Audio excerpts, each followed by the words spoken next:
Bom, boa noite, aliás, boa tarde. Boa tarde, pessoal. Todo mundo acordado depois do almoço ainda? Eu quero primeiramente parabenizar aqui a OAB do Estado de Sergipe pela realização desse grandioso evento. Para mim é uma honra muito grande estar aqui dividindo entre colegas nessa 11ª, então, Conferência Estadual da Advocacia de vocês. Agradeço realmente imensamente o convite. Quero dizer para vocês que não conheci o estado de vocês e fui muito bem acolhida, e faço aqui um agradecimento especial à minha amiga Letícia Carvalho pela recepção aqui, e dizer para vocês que eu fico muito honrada de falar sobre esse tema da herança digital, considerado aí um dos grandes temas dentro do direito sucessório. Porque hoje a gente tem aí diversas implicações e diversos desafios no que dizem respeito à transmissão causa-morte dos bens digitais. Eu posso avisando aqui para o pessoal para passar os slides? Tá. E eu sempre digo que quando eu falo sobre herança digital, e eu já venho falando desse tema desde 2020, a minha missão aqui com vocês, ela é muito simples. É desmistificar a ideia de que a herança digital é algo distante da vida da atuação da advocacia de vocês, da atuação dos operadores do direito de modo geral. É desmistificar a ideia de que a herança digital ela é o futuro, porque ela não é. A herança digital ela é o nosso presente. A partir de hoje, vocês já podem instituir a herança digital nos escritórios de vocês e oferecer isso para os clientes de vocês. Então, essa é a minha missão sempre que eu falo sobre herança digital. E para que a gente possa iniciar esse nosso bate-papo aqui sobre a sucessão causa-mortes dos bens digitais, a gente precisa necessariamente entender um pouquinho sobre os bens digitais. E aí o pessoal pode passar aí o primeiro slide. E aí eu trago para vocês aqui uma breve classificação dos bens digitais, para que a gente possa compreender um pouquinho da dificuldade hoje que a gente tem em responder a pergunta de quais desses bens transmitem-se, portanto, aos herdeiros do titular. E eu coloco aqui para vocês em saquinhos para facilitar realmente o entendimento. No primeiro saquinho, a gente vai ter ali aqueles bens digitais com conteúdo puramente patrimonial, que é aquilo que a gente já está acostumado no nosso mundo analógico. Por quê? Hoje, o cliente que tem uma situação envolvendo um inventário, o normal da nossa vida, na nossa atuação analógica da advocacia, é o quê? Questionar para esse cliente se tem bens imóveis, se tem bens móveis, se tem dinheiro no banco, né? Então, a gente está acostumado a questionar sobre bens que são materiais, que são tangíveis. E dentro dessa ideia de bens digitais, a gente começa a ter que se preocupar com aqueles bens que não têm essa característica material. E aí, dentro desse primeiro saquinho de bens digitais puramente patrimoniais, a gente vai ter como exemplo dessa natureza jurídica puramente patrimonial os criptoativos, as criptomoedas, os NFTs, as milhas aéreas, itens e jogos aí, itens em avatares em jogos online, que também tem aí um valor muito expressivo financeiramente. Então, tudo isso que tem apenas conteúdo patrimonial, a gente vai englobar aqui dentro desse primeiro saquinho. No segundo, que vai ter então um conteúdo completamente diferente e que afasta completamente a questão patrimonial, a gente vai chamar de bens digitais puramente existenciais ou personalíssimos. E aí a gente vai ter que lembrar lá do iniciozinho da faculdade, quando a gente teve a primeira disciplina de Direito Civil, em que a gente estudou aquela matéria que se chama Direitos da Personalidade, que está lá disposta nos artigos 11 a 20 do nosso Código Civil. Para ajudar a refrescar a memória de vocês, os direitos da personalidade são o quê, gente? O direito ao nome, à imagem, à honra, à privacidade, à intimidade, tudo isso que inclusive também está protegido, está no nosso rol de direitos fundamentais, lá no artigo 5º da nossa Constituição Federal. Então, aqui nesse segundo saquinho, a gente vai ter todos aqueles bens digitais com conteúdo, portanto, puramente personalíssimo ou existenciais. Exemplo disso, Cíntia, o exemplo disso é os nossos arquivos em nuvem, no Dropbox, no Google Drive, os nossos históricos de mensagens trocadas em rede social privada, como o WhatsApp, o Telegram, aplicativos de relacionamento, como o Tinder, enfim, todas aquelas trocas de mensagens privadas. As nossas caixas de e-mail, os nossos perfis em redes sociais não explorável economicamente, diferente, por exemplo, da Camila Mazeira, que eu sei que esteve aqui ontem à noite falando com vocês, que explora economicamente o perfil dela. O meu perfil, por exemplo, ele é um perfil que não tem exploração econômica. Então, o meu perfil lá no meu Instagram, @CintiaBurilli, ele é um perfil que tem uma natureza jurídica estritamente existencial ou personalíssima, tá? E, por fim, a gente vai ter ainda uma terceira categoria de bens digitais. E aí, nessa categoria de bens digitais, a gente vai ter um misto de patrimonialidade com existencialidade. E aqui, o melhor exemplo que a gente tem é justamente os perfis em redes sociais monetizáveis. Eu sempre dou como exemplo Bruna Marquezine. Todo mundo conhece Bruna Marquezine, todo mundo sabe que a Bruna Marquezine é uma pessoa famosa. E, para que vocês consigam entender exatamente as duas características que eu estou falando aqui para vocês, eu vou dar o exemplo de onde está a existencialidade, a personalidade no perfil do Instagram da Bruna Marquezine. Não é a foto da Bruna Marquezine que aparece lá? Não é o nome da Bruna Marquezine? Não são as opiniões da Bruna Marquezine?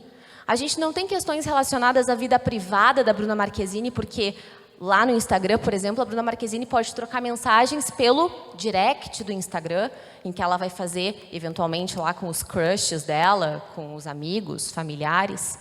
Aqui está o caráter existencial ou personalíssimo do perfil da Bruna Marquezine. E o patrimonial, Cíntia? O patrimonial está no simples fato de que, quando a Bruna Marquezine vai lá e posta uma foto e diz que a roupa, ou a bolsa, ou o cinto, ou enfim, é de tal marca, ela está fazendo isso por amor? Não. A Bruna Marquezine está fazendo uma publicidade. E ela está ganhando dinheiro com isso.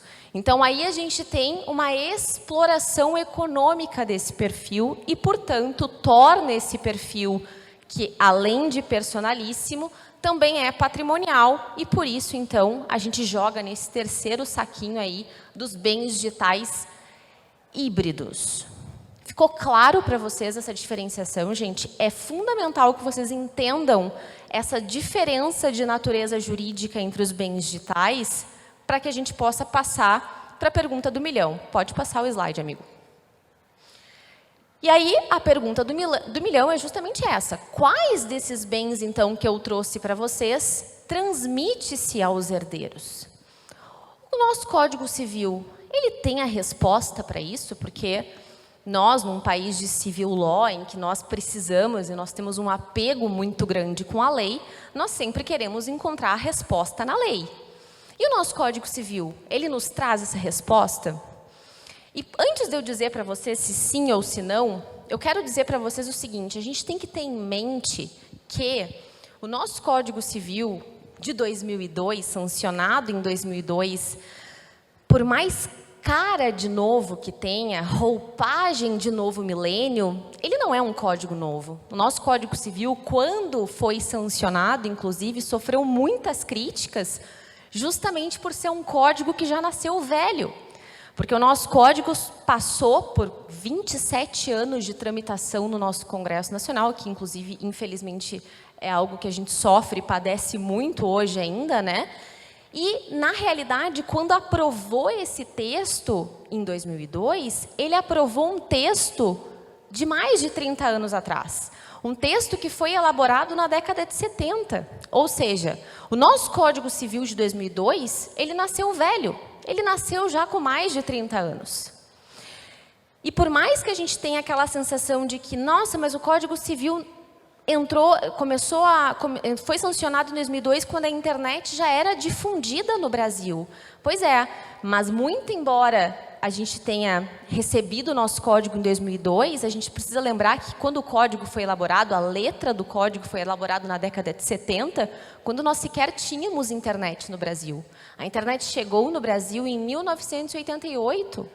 Ou seja, como esperar que um código pensado num mundo analógico, para um mundo analógico, por juristas do mundo analógico, possa resolver questões tão complexas do mundo digital? Não tem como, é impossível. Não tem como a gente responder a problemática da sucessão causa-mortes dos bens digitais olhando apenas para o nosso Código Civil. Mas isso não significa que a gente não tenha uma solução. Pode passar o slide.